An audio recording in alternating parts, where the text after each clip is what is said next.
All right. Round 2. But yeah, Super Mystery Dungeon is very much the one that does not hold back, huh? Ow. Oh god, please. I swear if this misses now. Okay. So then... Ouch. Do that. And already in the first room. Alright, in danger zone for health here. My goodness, well, slightly noisy. You see 4 other Honda Civics around on a daily basis. At least you know that you can find parts should you need them. Shouldn't be as difficult to find. With that, at least. Are you still set to just Ember? Probably are, aren't you? Yeah. Scratch really sucks, though, doesn't it? Okay. Then... this way? I don't know. I'll take that Oran Berry if I run into you. But I don't know if I will. But yeah, I guess that brings me to one other story that I can give that is a new development since the last Pokemon Super Mystery Dungeon playthrough, is like the whole vehicle thing with my Fargo here. My grandpa started fixing up this 1953 Fargo that he found like in the early 2000s, something like that. Because he was like, hey, this is a cool truck. It was made in Canada. That's really cool. I'm going to fix it up and restore it. And he started doing some work on it. Then he was like, you know, I've fully restored a vehicle before. I'm too old for this. I changed my mind. I'm actually going to sell it off. And my mom ended up buying it from him. After, I guess he had proposed that for it to potentially be a project for my dad and I one day. And then it sat in our backyard here. So it came here, I guess, when I was too young to remember. Because I don't even remember it coming here. I would have been really young. So it would have been like about 20-some years ago. And, you know, I was a bit too young at the time. I didn't really understand why we had it, even, what I was doing there. It basically turned into, like, the storage place for our boat supplies. It was the case. We just threw it into the back of the Fargo. And, that's what it was. We just used the box of the Fargo to store stuff and never really drove the thing or used it at all. And because it seemed like it wasn't really going anywhere, my dad did a little bit of work on it over the years. But we were gonna sell it. So it was listed for sale, and it was gonna get out of here. And I do have a bit of a soft spot for old vehicles, what with growing up with my grandpa's, now my dad's, 1949 Mercury truck, which I have the little Hot Wheels of here for what that looks like now. Is the case ever since those were painted recently. I spent a lot of time with my grandparents in that Mercury truck, going to parades and different shows and stuff like that. So, well, you don't have a thing, do you? I should give you a thing. So it was a little bit sad that it was going, but it was like, yeah, we're not really doing anything on it though. And I don't, like, I'm a video game kind of person. I don't know if I can get into vehicle stuff. And it seemed like it was gonna be sold. And some people did come and look at it. And in another timeline, it might have been sold off. And it was in the backyard one day as opposed to in the tent garage. So it was like out in the open. And my cousin's kiddos were over one day. Will this just add to this? I wonder. And I was showing them the Fargo and being like, yeah, this would be cool to fix up and to be able to have like this old school truck. But project didn't really pan out and we don't really have the space to work on it. So planning on selling it here. And then they were like, oh, bring it to our place, since their dad, my cousin, had recently got them moved into his grandparents' old place that has a 1-car garage in the front and a 2-car garage in the back. And he's the only driver of the household. So he just uses the 1-car garage in the front. I hate the accuracy in this game so much. It's so bad. Oh my god! Holy crap. And I was like, you know, this actually sounds kind of like a cool idea. Plus, it can be a cool family project then, where it's like we're working on fixing up this vehicle together over the course of many years. So then one thing led to another, and now for the past year and a half-ish now, something like that, been, my god, I hate the accuracy in this game, been fixing up this 1953 Fargo truck that finally got onto the road late last year. It was my daily driver for about a month before it broke down. Don't use, I'm fine. Okay, that's fine. Okay, this is fine. You know, you keep Hot Wheels of cars similar to those you own / owned on your desk. Wonder if you have a Honda Civic in your collection somewhere? You have a Type R Hot Wheel. Might be SI, or mine might be SI, but it's probably the closest you'll get. Get something real close. I wish I could get a Hot Wheel in my Fargo. Find like an old Dodge Hot Wheel, but nope, couldn't find anything like that. But there are 49 Ford Hot Wheels for my dad's Mercury. Bam, do that. How much health do you have? Holy crap. Nice. So yeah, and my grandpa had it fixed up enough that it was roadworthy at one point, and he's taken that Fargo to events before. But it turns out if you don't do anything registration-wise with the vehicle for 10 years here, then they just wipe the data, and the registry didn't even know what the heck a 53 Fargo was. They couldn't pull anything up on it. So they're like, you need an out-of-province inspection, which means that everything that was working on it when it was brand new needs to be working now. Don't need anything like that wasn't necessary when, I don't know. Don't need anything on it that wasn't necessary when it was first made. Like, I don't need mirrors, for example, which is kind of silly to think about. Ow. Please. And I passed inspection without it. But it was a long road to get that thing roadworthy. And it kind of sucked considering my grandpa had an out-of-province inspection done on it before, and it had been done, but nope. Nope. Well, I didn't have to move down another time that turn. Whoops. But got done around August, I believe it was. Let's see here. And then I can just eat that real quick. That's what I better do. But August is when guests were visiting and stuff, so it was in the month of September that it was my daily driver for about a month. And then the car broke because apparently it was cracked before, and my dad just kind of glued it together because it was meant to be a temporary fix because we were selling it. But now it needs to be full-on replaced because it's leaking fuel. So, I mean, I can drive it, but it's a fire hazard. So, not a great idea. So, hopefully this specialist guy can fix my carburetor. And then, berry power. Whoa. Because I would like to have a functional old vehicle again. That would be nice. As a rail fan, you know the feeling that we like to collect trains we admire, see in person. Owning a locomotive is so incredibly expensive. Yeah, that's not the kind of thing that you can just straight up do. And as is, like, being in my friggin' mid-20s here and going out and getting a old vehicle and fixing that up is not the kind of thing that most people my age would probably do either. Like, I know it's a lot cheaper than a locomotive, but it's just like, hey, why get this vehicle, for however much it costs to get initially, and then put money into it? I think I've put 6 grand into that truck so far, fixing it up. So no measly amount.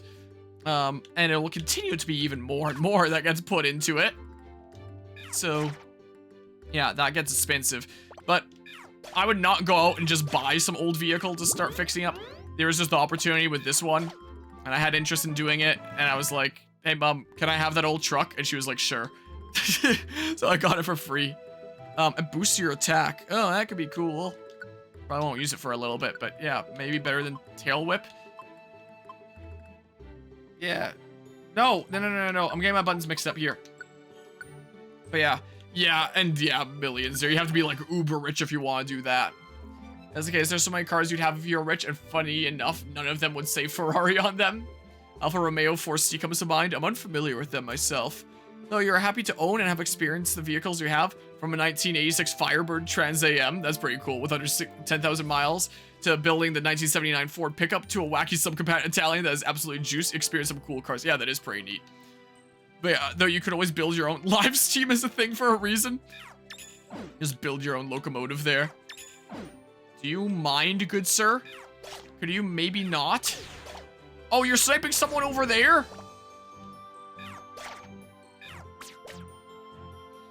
Okay, I need you to just not, maybe, actually.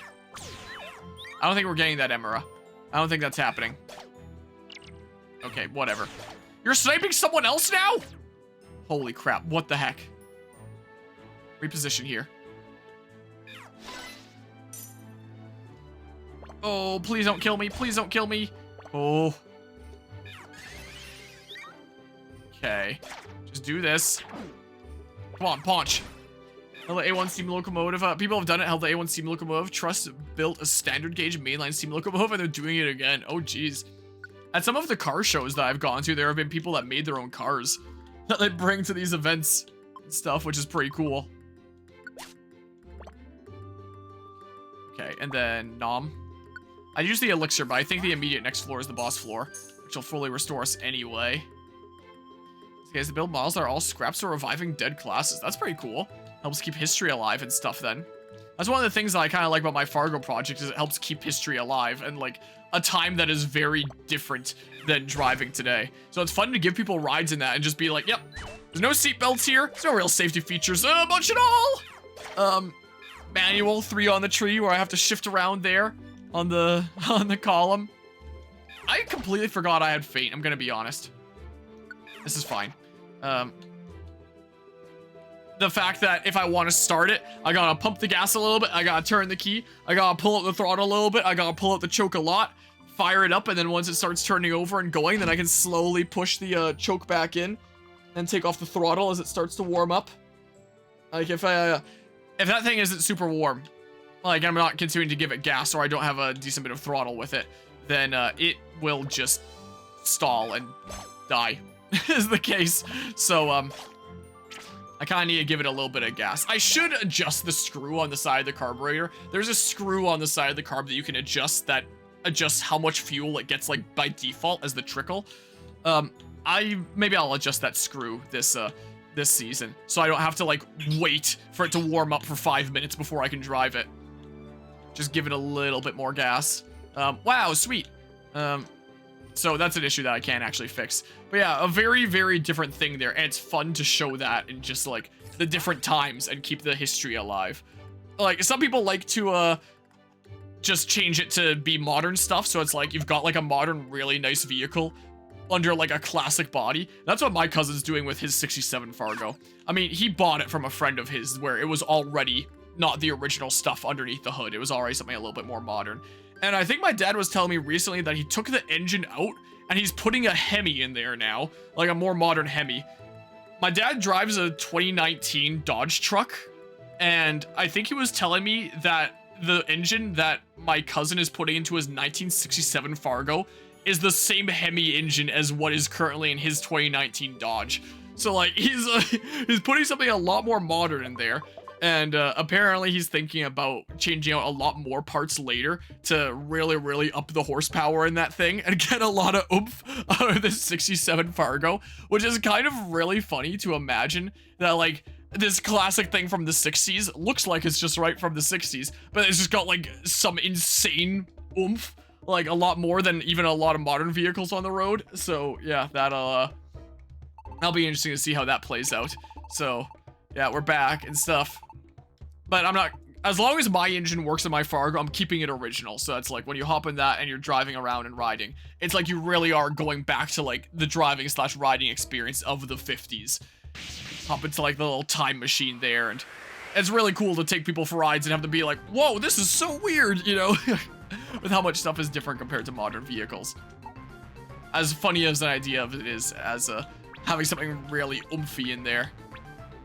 Because once you make it unoriginal, there's no taking it back. So I want to preserve this piece of history. My cousin, though, just wants to make, like, the oomfiest 67 Fargo ever. Which, I mean, may as well if it's already unoriginal when he got it. Where's the, Oh, yeah, I can do alliances. Why wasn't I doing that? Gosh dang it. Yeah, so use a bunch of Ember and stuff. But yeah, they first built the Peppercorn A1 Tornado, now are working on Grizzly P2 and have been for like a decade. They got a commissioner to build all the parts in-house. Hell, the boiler for the Tornado had to be commissioned in Germany. Oh, geez. Around 18 years of finished construction in 2008. The first few years when building Tornado wasn't even building the engine. They were digitally scanning and restoring the blueprints saved scavenged from Doncaster and Locomotive Works while in fundraising. Huh. Yeah, well, I had thoughts that I wanted to finish. Was the case.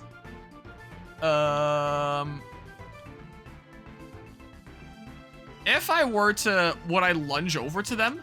No target. I'm next to this dudo. So wait, if I were to say do this, and then do this. We jump on over here. What? Oh, so rigged! There was a locomotive construction and restoration, fair enough. I could talk about my Fargo's restoration for hours. Okay, do this. I guess I could have just had it do the same thing. Why does it keep missing?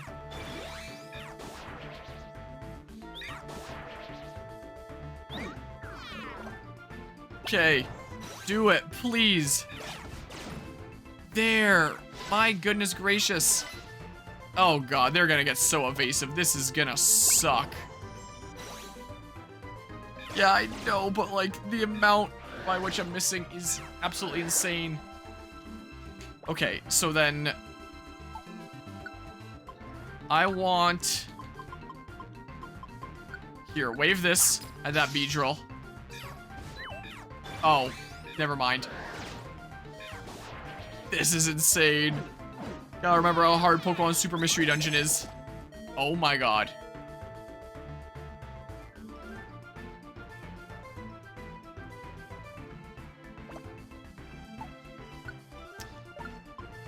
So about that, yeah, do the thing. Please. That just undid it all! Immediately! And I'm dead right after I took my turn to heal.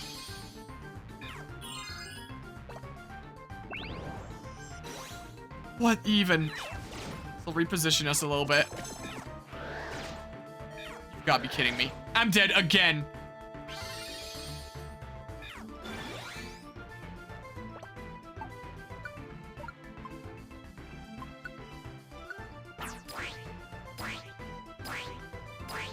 Okay. Can I target? Can't do it from a quick attack thing then. Alright, so do that. And then like, no. Let's hold this position while I, oh, come on!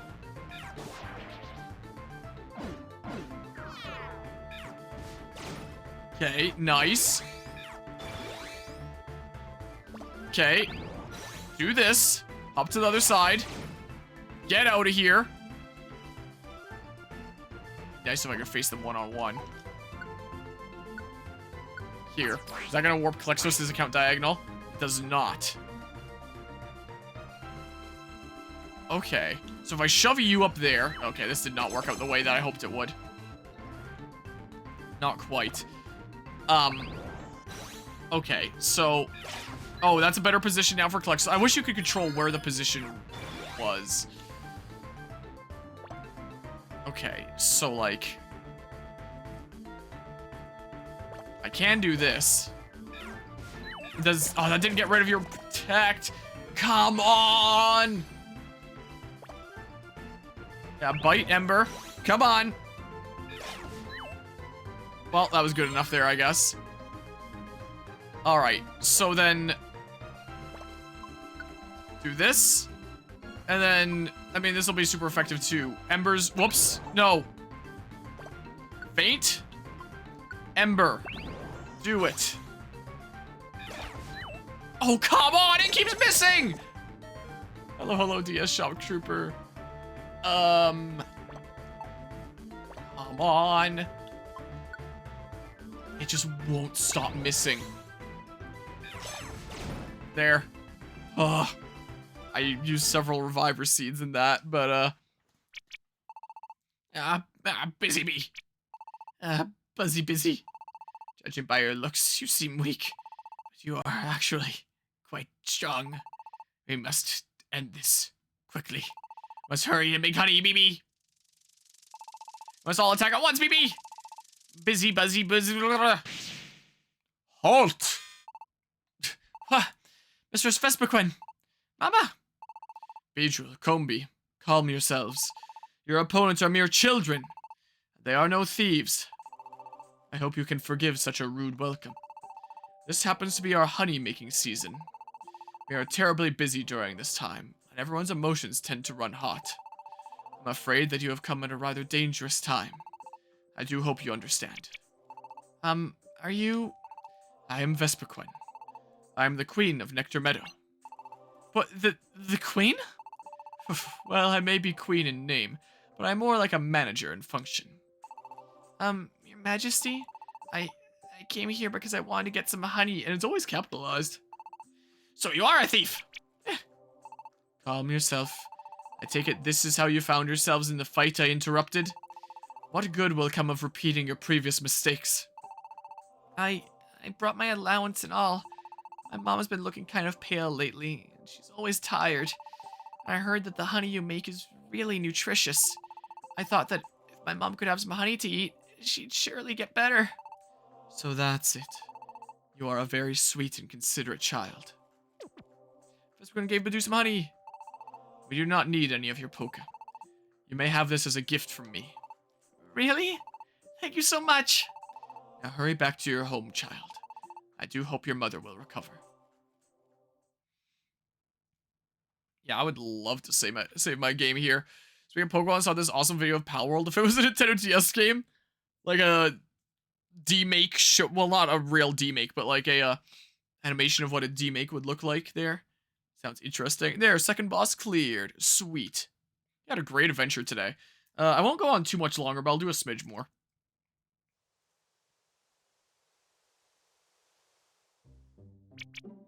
We rescued your kiddo. Thank goodness. Didn't you know how worried I would be? I'm so glad. You're all right.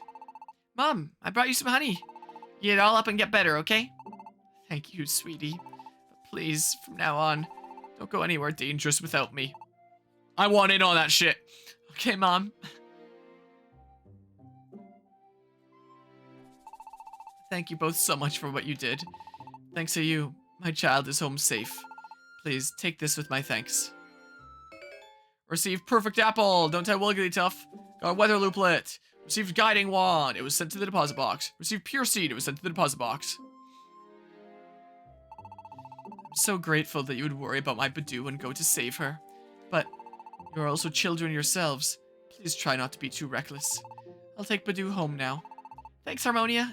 And you, Klexos.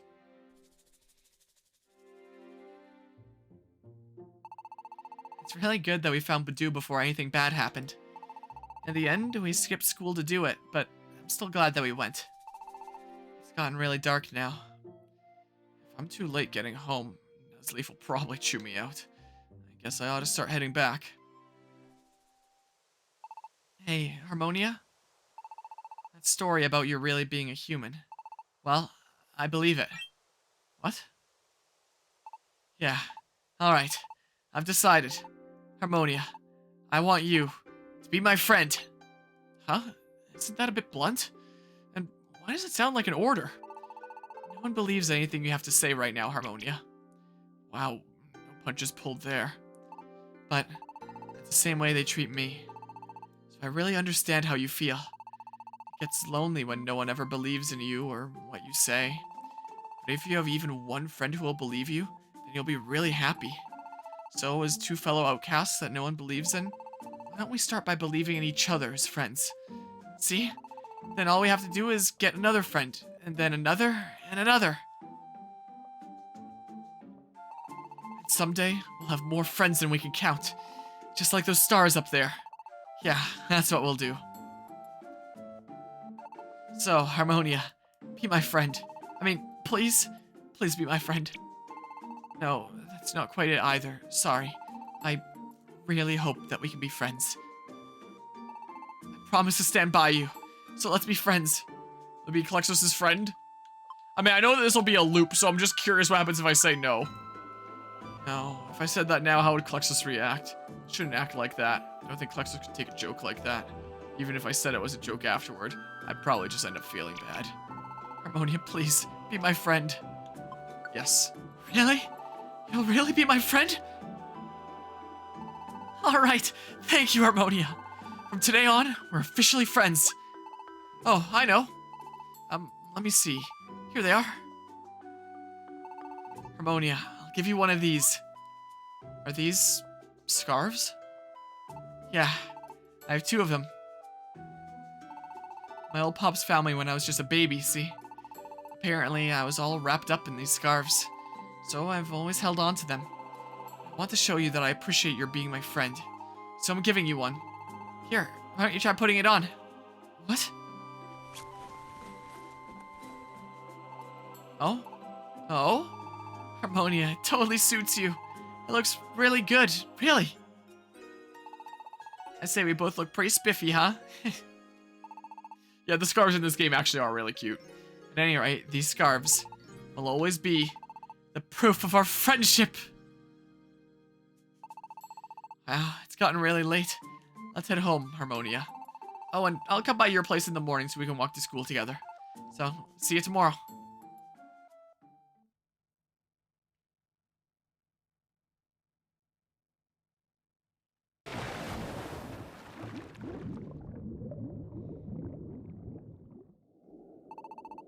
Wow, the cutscenes in this game. Whoa, it's auto-scrolling. Who would believe a tale like that? Isn't called the big boss of the Northern Seas for nothing, you know. I didn't even get what you were trying to say in the first place. I know, exactly. That's why I asked you guys to come with me into this dark stretch of ocean. Oh, we're nearly there now.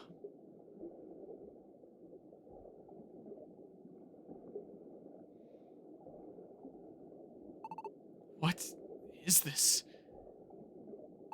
Stone, I think. I can't really tell. It's still too dark. Let's back up a little. Okay, now let's try shining all our lights on it together.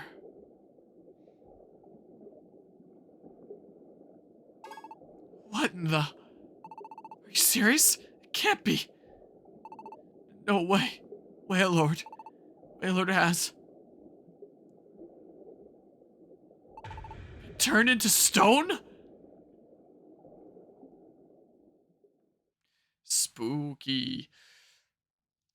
Also, I was just about to say that, like, the simple animation preset cutscenes in this game, or whatever that is with those kinds of scenes, sure go harder than the simple scenes of something like Pokemon Scarlet and Violet. Like, the dedicated cutscenes of Scarlet and Violet where they go harder on the animations probably go a little bit harder when they're rendering properly, but, and well, it's just showing the chat shadow there. Did it look like they smooched? Wacky. Just get overwrite the previously saved data. Yeah. Save completed.